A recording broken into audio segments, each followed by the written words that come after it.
Congruente con este modelo de eficiencia, llamó por teléfono y programó unos 10 minutos para visitar a Margaret y terminar con ella, lo que fue muy traumático y perturbador, e involucró muchas cosas más. Pero a él lo que le importaba era la eficiencia. Usted no piense en la eficiencia cuando se relacione con personas. Usted piense en eficiencia cuando se trate de cosas. Usted administra cosas y es líder de personas, por lo que a veces tiene que preparar su programa para valores más elevados. Pero si usted tiene el hábito 2 muy implantado en su corazón y en su mente, posee esos valores más elevados que lo impulsan. De modo que si surgen otras cosas que al parecer perturban la programación, ¿qué con eso? La programación no es importante. Lo importante es su sistema de valores y la integridad que tiene hacia él. Así usted se adapta inmediatamente. Usted es flexible, usted no siente problemas ni culpabilidad por cambiar la programación o por no cumplir con algún programa. Yo conozco a muchos padres, particularmente madres con hijos pequeños, que tienen muchos deseos y esperanzas que quieren lograr en muchos ámbitos. Pero lo único que hicieron fue cumplir con las necesidades de sus niños pequeños y a menudo se sienten frustradas. ¿Por qué? La frustración es una función de nuestras expectativas, nuestros programas, el patrón que esperamos, y no de nuestras realizaciones. Pero si las personas están muy dentro de sus misiones y valores, pueden subordinar ese programa al valor y a la misión. Y si una madre de familia tiene a muchos niños pequeños a su alrededor, preescolares, puede sentirse totalmente cómoda por no lograr nada más allá de cumplir con las necesidades actuales, dar amor y proveerlos de lo que quieren.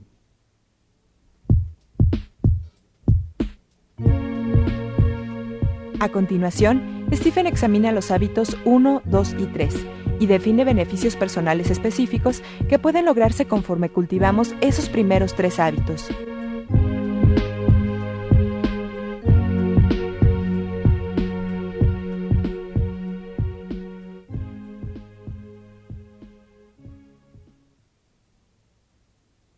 Amigos míos, ahora revisemos los primeros 3 hábitos para que tengamos una comprensión buena y profunda. Primero está el hábito de la visión personal, al que llamamos ser proactivos. Segundo, el hábito del liderazgo personal, al que llamamos comenzar con el fin en la mente. Tercero, el hábito de la administración personal, a la que llamamos poner primero lo primero. Sugiero que hay 4 dones humanos únicos en su tipo y que los animales no necesariamente los poseen para cumplir esos 3 hábitos. El hábito 1 requiere de la conciencia de nosotros mismos, la conciencia de que no somos un guión, de que ustedes pueden pensar sobre sus guiones, sus programas, y comenzar el proceso de la autoprogramación. El hábito 2 requiere de los dones humanos únicos en su tipo, de la imaginación y la conciencia, con los que podemos detectar e inventar significados para cualquier conjunto dado de circunstancias. Usted puede escribir su propia declaración de misión, sus propios roles y metas. El hábito 3, el hábito de la administración personal, es la segunda creación, es la creación física. Es la ejecución y requiere el don humano del poder de la voluntad. Ejercite la voluntad independiente cuando no quiera hacerlo, porque usted no es una función de lo que quiera hacer, sino una función de sus valores. Ese es el núcleo mismo del carácter. Hacer lo que usted sabe que debe hacer cuando no quiere hacerlo, porque sabe que a fin de cuentas producirá un buen resultado y por sobre todo usted mantendrá su integridad. Ahora quiero mostrarles qué sucede cuando las personas cultivan esos 3 hábitos. Produce una fuente interna de seguridad personal. Produce la sensación de que estoy a cargo de mi propia vida. Una sensación de depender de uno mismo. Una sensación de independencia. Usted no quiere que su sentido de valía se compare con el de otras personas. Como podemos observar, la mayoría de las personas deriva su sentido del valor de estas comparaciones. En el mundo académico, la curva de distribución normal. En el mundo social, Usted pertenece a algo porque se conforma a ciertas normas y ciertas expectativas. En el mundo atlético, usted es el número 1 o no lo es, y entonces es el número 2.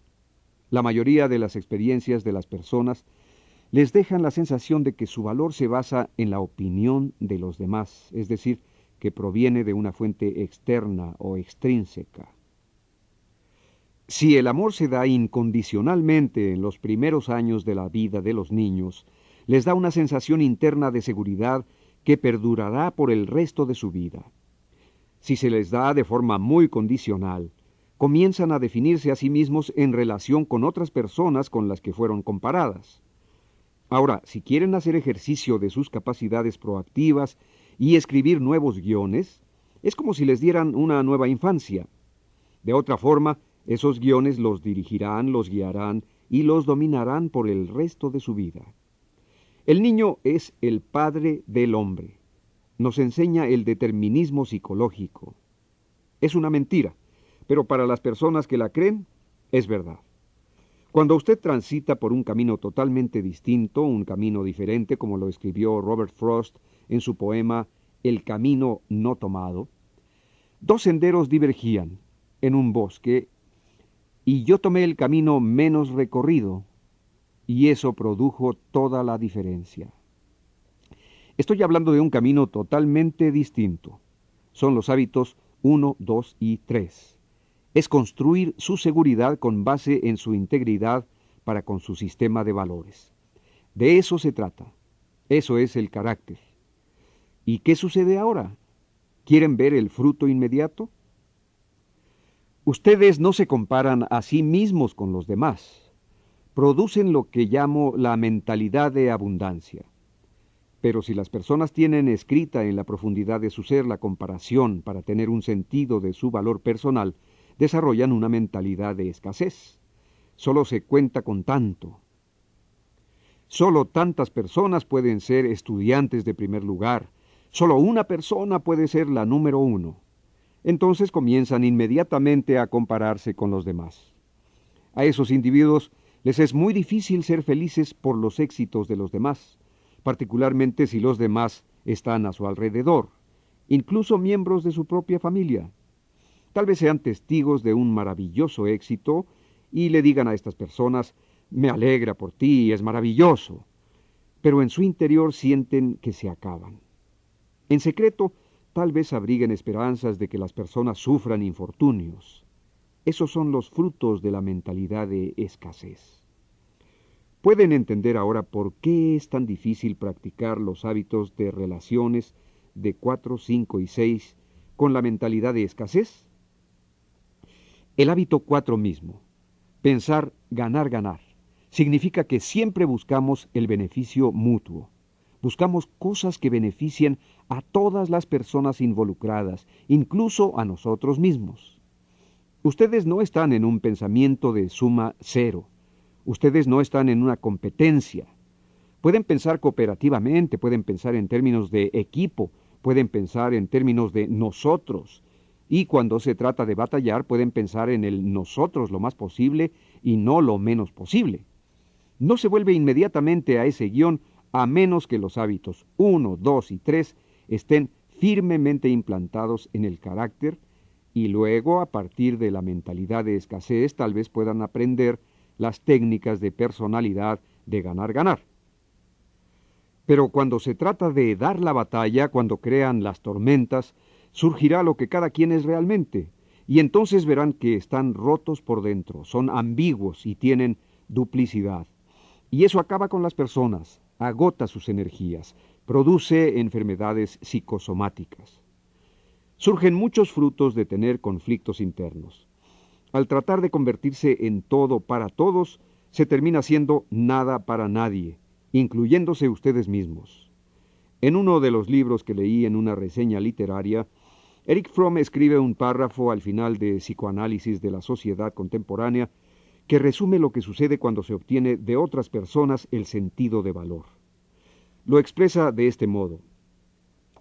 En la actualidad nos encontramos con un individuo que se comporta como un autómata, que no se conoce ni se comprende a sí mismo, y la única persona que conoce es la persona que se supone que debería ser, cuya conversación sin significado sustituyó el habla de comunicación, cuya sensación de desesperanza tomó el lugar del dolor genuino, y cuyas sonrisas sintéticas sustituyen la risa genuina.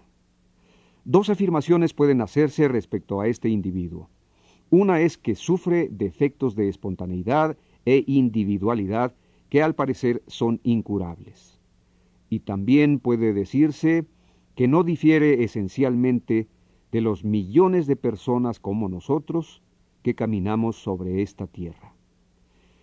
En otras palabras, se alienó de sí mismo y se convirtió en una víctima impulsado por agendas, programas, guiones, la programación de otras personas, otras generaciones o lo que fuera. De hecho, Martin Buber, en su brillante libro Tú y yo, hace una descripción similar de la secularización de la cultura. Tú y yo significa tú y yo, es decir, Dios y sus criaturas. Tú, ¿lo ven? Reverencia. La siguiente etapa es yo, que quiere decir yo mismo. Tú, que significa los demás seres humanos. Ellos significa Dios. En la siguiente etapa, yo significa yo mismo. Y ellos significan tú, donde el tú se convierte en un bien o en un recurso manipulable para servir a mis propios propósitos. Y la última etapa es ellos y ellos, una total alienación del yo.